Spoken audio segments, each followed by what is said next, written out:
Sementara saya agak lama berjalan dengan Bang Denny ngeliatin pekerjaannya sebagai RT lumayan berat ya. Oh, iya. Apalagi di tengah-tengah pandemi kayak begini, itu semakin berat sekali. Sampai manggul langsung. Manggul 120 ya Bang ya? Iya. Ya, 120 karung beras dipanggul sendiri. Makanya berat.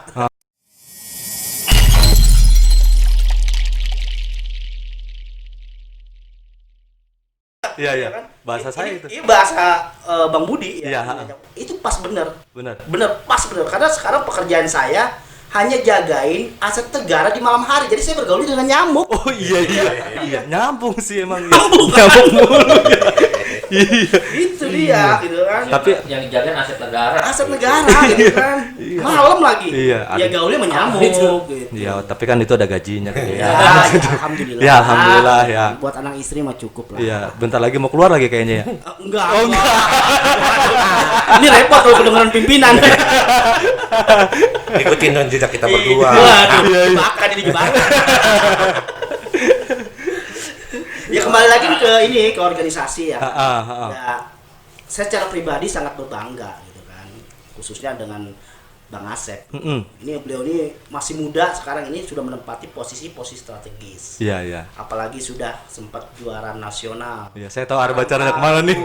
Prestasi itu luar biasa. Luar biasa memang benar. Ya, kalau saya sih ya mohon maaf karena Iya. memang sudah terbatas sedikit lagi dengan umur gitu. Iya, boleh mengakui. Saya hanya ingin mendukung lah teman-teman yang muda-muda. Jadi maksud Bang Asep Abang ini, gitu. yang waktu itu juga termasuk dukungan dari Abang juga gitu ya? Ya nggak proses bukan. Saya bisa mancing Iya, gitu. iya. Ya nggak dapat ini Saya masalah itu. komoditas.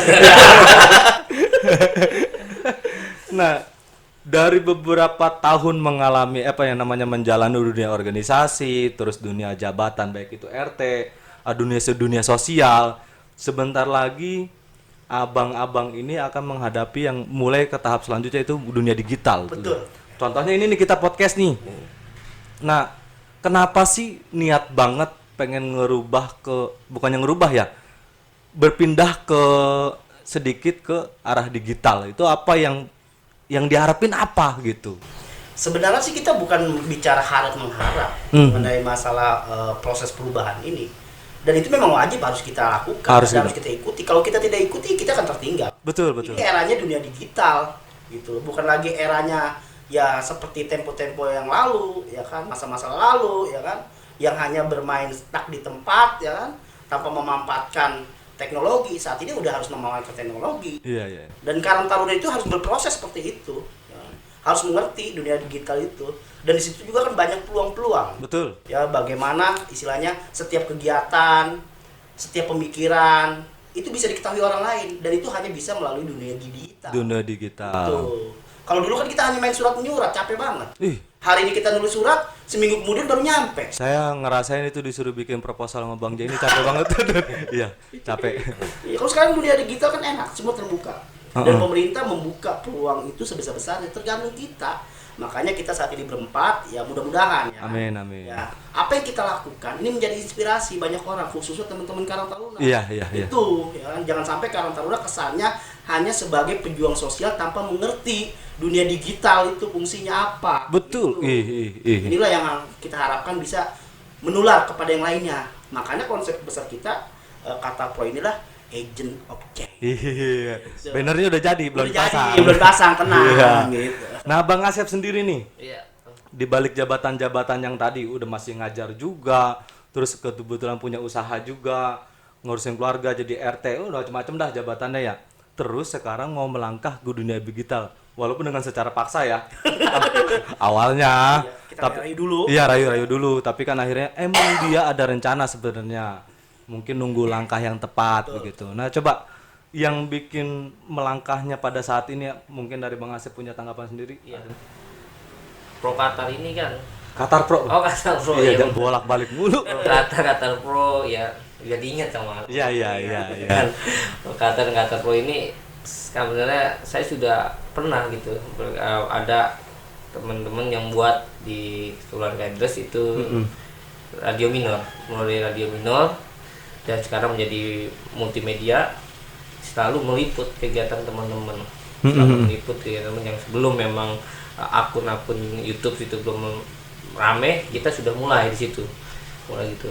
Cuman ya sekarang dengan adanya teman-teman buat seperti ini dengan pola yang baru, dengan kemasan yang baru, hal yang menarik gitu. Apa yang enggak harus kita tolak gitu kan.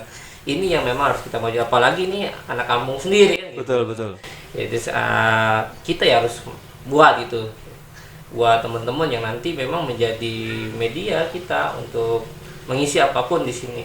Itu yang khususnya ya buat abang-abang kita yang udah banyak bina kita di Karang Taruna, udah banyak bina di organisasi, yang sudah banyak membesarkan kader, yang sudah membawa kemajuan. Abang yang siapa tuh? Abang-abang yang memang banyak membina kita, bina saya. Oh iya. Senior-senior kita lagi Kita. dua. Oh iya.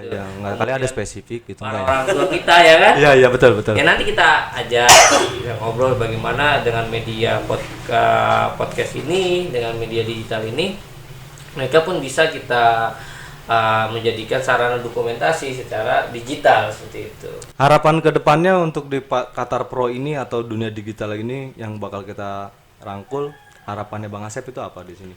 Jadi harapan saya semua kegiatan-kegiatan yang memiliki nilai positif, terus membangun menjadi inspirasi, kemudian menjadi tolak ukur bagi masyarakat banyak. Yuk kita liput, kita masukin di sini sehingga dimanapun orang sedang duduk, sedang berdiri, sedang tiduran bisa melihat itu. Oh iya. Luar biasa. Selalu filosofis ya. Dengan genggaman dia bisa mendapatkan informasi. Iya. Dengan genggaman handphone, mereka yang tadinya tidak masuk dalam liputan bisa kita liput sama-sama. Gitu. Jadi bener cocok jadi guru ya. Ya. Banyak bahasa filosofis. Nah Bang Denny sendiri nih, yang udah ngejabat RT, terus bentar lagi mau jabat kecamatan, bentar lagi mau ngurus perusahaan yang kelihatannya agak akan besar, amin. Ya, terus ini juga Bang Denny juga akan merambah ke dunia digital. Sementara saya agak lama berjalan dengan Bang Denny, ngeliatin pekerjaannya sebagai RT lumayan berat ya. Apalagi di tengah-tengah pandemi kayak begini, itu semakin berat sekali. Sampai Iya. manggul langsung. Manggil 120 ya Bang ya. Iya. Ya 120 karung beras dipanggul sendiri. Makanya berat. Makanya berat. Kita jaga jarak udah aman ini ya. Ya udah aman. Nah, harapan Bang Denny terus tanggapannya terhadap dunia digital dan segala macamnya ada yang mau dibahas nggak kira-kira? Kalau saya lihat untuk podcast ini yang Qatar Pro ini sebetulnya banyak keuntungan untuk saya pribadi. Kalau untuk usaha saya hitung-hitung kita promosi lah di sini. Oh iya. Iya. Tapi untuk ranahnya kalau termasuk yang kadar-kadar Karang Taruna ya, anggotanya, sebetulnya bisa sebagai sarana edukasi. Iya, jadi hitungannya yang di sini ceritanya lagi ngelakuin apa yang sifatnya positif bisa mungkin dilakuin, diduplikasi sama Karang Taruna yang di wilayah lain, daerah lain gitu. Nah, saya berharap sih podcast ini nanti menghadirkan banyak para pejabat, public figure. Nanti di situ mereka Influencer bisa. Iya. Terus pemilik perusahaan. Iya. Investor. Iya. Gitu. Kita cari. Iya. Mereka hitung-hitung misalnya apa? Kayak misalnya anggota dewan untuk buat kampanye nggak boleh ya? Boleh, kita bebas saja. Cuma kalau ranahnya mereka dewannya, Ya. bukannya caleg. Yang penting kalau anggota dewannya mau kampanye di sini bawa duit 1 M nggak apa-apa. Ya, boleh Bang. Boleh. Ini 1 ember. Jadi gunakanlah podcast ini sebagai wadah, misalnya seorang pejabat publik, camat, lurah, wali kota, kepala seksi, kepala sudin, kepala dinas, gubernur, sekda mungkin gitu. Jadi mempromosikan program yang mereka sedang dan akan lakukan gitu. Kedua juga bisa sebagai media untuk klarifikasi, mungkin ada kebijakan beliau yang bertentangan dengan misalnya etika di adat istiadat di masyarakat bertentangan.